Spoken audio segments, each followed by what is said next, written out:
দর্শক, রাজধানীর গাবতলী বাস টার্মিনালে রয়েছেন সহকর্মী সাদিয়া কানিস লিজা। সরাসরি যোগ দিচ্ছেন তিনি। সাদিয়া, বাস টার্মিনালের যাত্রীদের চাপ কেমন দেখছেন এবং বাড়তি ভাড়ার কোনো অভিযোগ রয়েছে কিনা জানাবেন।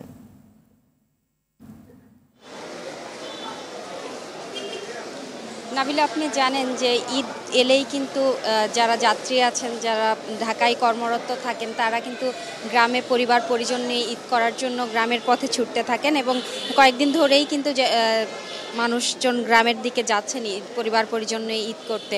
আজকেও কিন্তু তার ব্যতিক্রম হয়নি। আমরা গাবতলী বাস স্ট্যান্ডে আছি। এখানে কিন্তু যাত্রীদের তুলনামূলক চাপ আমরা কম দেখেছি, কিন্তু যারা আসছেন তারা আনন্দ নিয়েই ঘরে ফিরছেন। তবে অনেক যাত্রী অভিযোগ করেছেন যে তাদের আসলে বাড়তি ভাড়া নেওয়া হচ্ছে তাদের কাছ থেকে। ঈদ ছাড়া যে অন্য সময় তারা বাড়ি যেত, সেই সময় কিন্তু তাদের কাছ থেকে কিছুটা কম ভাড়া নেওয়া হতো, কিন্তু এখন বাড়তি ভাড়া নেওয়া হচ্ছে। কিন্তু সেই যাত্রীরা এমন অভিযোগ করেছেন এবং যারা কাউন্টারের দায়িত্বে আছেন তাদের কাছে আমরা জানতে চেয়েছিলাম। তারা বলেছেন যে মূলত অন্য সময় আসলে সরকার নির্ধারিত যে ভাড়া, সেই ভাড়ার থেকে তারা কম ভাড়া নেন, কিন্তু এখন সেটি আসলে সমন্বয় করে যেটি বিআরটি এর নির্ধারিত ভাড়া, সেই ভাড়া তারা নিচ্ছেন।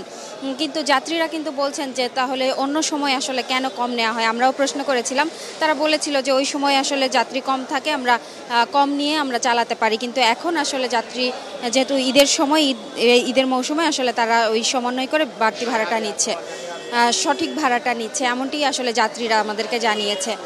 আর এখানে খানিকক্ষণ আগে বিআরটিআর চেয়ারম্যান এসেছিলেন, তিনি মনিটর করে গেছেন। তিনি আমাদেরকে জানিয়েছেন যে আসলে এই ঈদের সময়টাতে কেন্দ্র করে কিন্তু যে যাত্রী আসলে ঢাকা থেকে রংপুর যাবে, বগুড়ার যদি যাত্রী হয়, সেই যাত্রীকে কিন্তু রংপুরের পর্যন্তই ভাড়া দিতে হবে, এটি আসলে তারা বলেছেন, আমাদেরকে জানিয়েছেন। এবং আমরা পুরো ঘুরে দেখেছি গাবতলী, যাত্রীরা কিন্তু খুব আনন্দ খুশি নিয়েই বাড়ি ফিরছেন।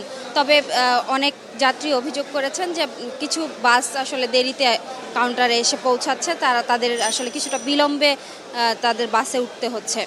আর আমরা রেল স্টেশনগুলোও ঘুরে দেখেছি, সেখানেও কিন্তু যাত্রীদের আজকে চাপ বেড়েছে। যাত্রীরা যেহেতু আজকে ছুটির দিন, আজকেই কিন্তু গ্রামে ফিরছে অনেকেই, আমরা চাপ দেখেছি। তবে টিকিট কালোবাজারি রোধে কিন্তু প্রশাসনের নজরদারি আমরা দেখেছি, তারা কাজ করছেন এবং কোনো ধরনের যেন কোনো সমস্যা না হয়, যাত্রীদের কোনো ধরনের অপ্রীতিকর ঘটনা না ঘটে, সেই কারণে কিন্তু কাজ করছে। এবং গাবতলী বাস স্ট্যান্ডেও আমরা দেখেছি যে পুলিশ এবং বিআরটি এর সমন্বয়ে যে ভিজিল্যান্স টিম, তারা কাজ করছে যাত্রীদের সুবিধার্থে। তো নাবিলা, এই ছিল গাবতলী বাস স্ট্যান্ড থেকে আমার কাছে সর্বশেষ। ধন্যবাদ সাদিয়া আপনাকে।